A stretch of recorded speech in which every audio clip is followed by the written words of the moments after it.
नमस्कार। FS inter college की online class में आपका स्वागत है। हम पढ़ रहे हैं कक्षा 12 की हिंदी और हिंदी विषय के अंतर्गत पढ़ रहे हैं व्याकरण। आपको पता है कल हमने जो पढ़ा था वो रस के बारे में पढ़ा था और रस में हमारा एक रस कंप्लीट हो गया था, श्रृंगार रस। और हमने आपको बताया था कि कल हम जो है आपको इससे आगे पढ़ाएंगे।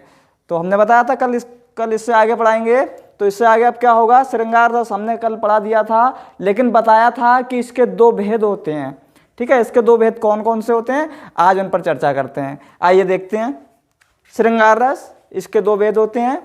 पहला होता है संयोग श्रृंगार, दूसरा होता है वियोग श्रृंगार। इसको विप्रलंब श्रृंगार भी कहा जाता है। ठीक है, अब देखते हैं सबसे पहले कि हमारा जो संयोग श्रृंगार है ये कब होता है, यह इसकी डेफिनेशन क्या है, परिभाषा क्या है। संयोग श्रृंगार ये कब होता है कि जहाँ नायक और नायिका का मिलन हो वहाँ संयोग श्रृंगार होता है।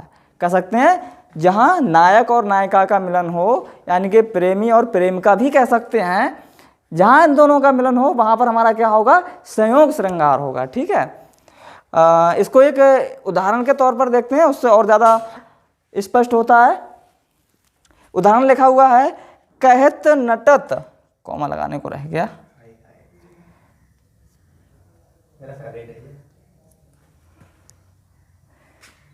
हाँ अब सही है।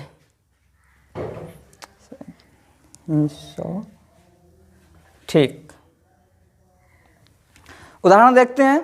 कहत नटत रीझत खिजत, मिलत खिलत लजियात, भरे भौन में करत हैं नैनन ही सो बात। यानी कि जो नायक नायिका हैं वो देखिए यहाँ पर क्या है कि जो पहला शब्द है वो नायक के लिए प्रयोग किया गया है, दूसरा है वो नायिका के लिए किया गया है। किस प्रकार से किया गया है मैं आपको बताता हूँ, समझिए। कहत मतलब यानी कि जो नायक है वो कहता है, नटत और जो नायिका है वो इनकार करती है। यानी कि जो कहत नायक जो है वो अपने प्रेम के बारे में नायिका से कह रहा है, नटत नायिका जो है इनकार कर रही है। फिर क्या है, रीझत के, हाँ नायक रीझत यानी अपना प्रेम और ज़्यादा दर्शा रहा है। रीझत यानी कि नायक जो है वो अपना प्रेम और ज़्यादा दर्शा रहा है और ज़्यादा बता रहा है। खिजत, और जो नायिका है वो उसको गुस्सा होकर दिखा रही है, एकदम गुस्सा हो जा रही है वो। ठीक है, अब क्या है, मिलत, अब क्या कहता है, नायक जो है उससे मिलने की बात करता है, मिलने के लिए कर रहा है। अब उसके बाद क्या है, खिलत, ये सुनकर नायिका जो है वो खिल उठती है कि ये मिलने की बात कर रहा है। तो खिलत क्या है, नायिका इसको सुनकर क्या हो जाती है, खिल उठती है। लज्जात, और दोनों क्या होते हैं, और दोनों शर्मा जाते हैं, यानी कि लज्जा आ जाती है, शर्मा जाते हैं दोनों। फिर क्या है, भरे भवन में करत हैं नैनन ही सो बात।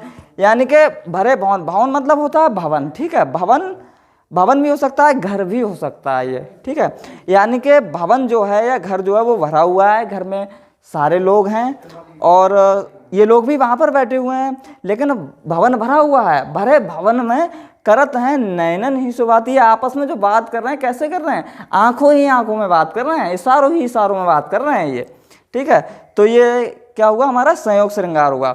मतलब कह सकते हैं कि जहाँ मिलने की कंडीशन होती है वहाँ हमारा संयोग श्रृंगार होता है, नायक नायिका, प्रेमी प्रेम का।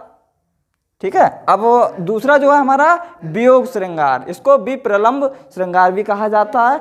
इसमें क्या होता है, इसमें इसका जस्ट उल्टा होता है, इसमें बिछड़ने की कंडीशन आती है। वियोग श्रृंगार, इसको परिभाषा देखते हैं पहले कि एक दूसरे से दूर होने की स्थिति में जब नायक नायिका के प्रेम का वर्णन किया जाता है वहाँ हमारा वियोग श्रृंगार होता है। ठीक है, इसमें क्या होता था कि जहाँ मिलन होता है वहाँ संयोग श्रृंगार होता था। यहाँ पर क्या है, जहाँ ये दोनों बिछड़ रहे हैं वहाँ हमारा कौन सा होता है, वियोग श्रृंगार होता है। अब इसको एक उदाहरण से समझते हैं।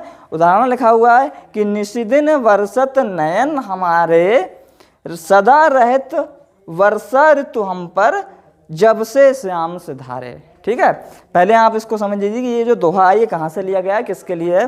कि ये जो दोहा है ये गोपियाँ जो है श्री कृष्ण के प्रति अपना प्रेम दर्शा रही हैं और वो बता रही हैं कि जब से श्री कृष्ण क्या बता रही हैं, अपनी पीड़ा किस प्रकार से बता रही हैं कि हमारे जो श्री कृष्ण है हमको छोड़ के चले गए हैं, तो हम पे क्या बीत रही है, वो अपनी आप बीती किस प्रकार से सुना रही हैं, उन्होंने इसे दोहे में व्यक्त किया है। क्या करें कि निशिदिन बरसत नयन हमारे, सदा रहत वर्षा ऋतु हम पर, जब से श्याम से धारे।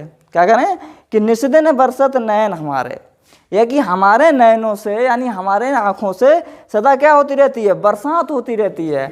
और बरसात कौन सी वाली, आंसुओं वाली बरसात होती रहती है हमारे नयनों से। निशिदिन बरसत नयन हमारे, मतलब नयनों से, नयन मतलब क्या होते हैं, आंखों से, आंसुओं वाली बारिश हो रही है। सदा रहत वर्षा ऋतु हम पर, और क्या करें कि हम पर तो सदा वर्षा ऋतु छाई रहती है, कि यानी जो भी वर्षा ऋतु है वो तो कभी गई नहीं है, वो तो हमारे ऊपर हमेशा रहती है। जब से श्याम सदारे, यानी कि जब से श्री कृष्ण हमको छोड़कर गए हैं तब से वर्षा ऋतु हम पर बनी रहती है। अब ये वर्षा पानी वाली वर्षा नहीं है, आंसुओं वाली वर्षा हो रही है उनके वियोग में। तो यहाँ पर कौन सा रस होगा, वियोग श्रृंगार रस होगा। तो इस प्रकार से हमारा संयोग श्रृंगार और वियोग श्रृंगार जो है वो पूरा होता है। और इसके बाद जो अगला रस होगा वो हम अगले वीडियो में बताते हैं। तब तक के लिए आप जो है इतना इसको नोट कर लेना, और इसके बाद मिलते हैं अगले वीडियो में। धन्यवाद, नमस्कार।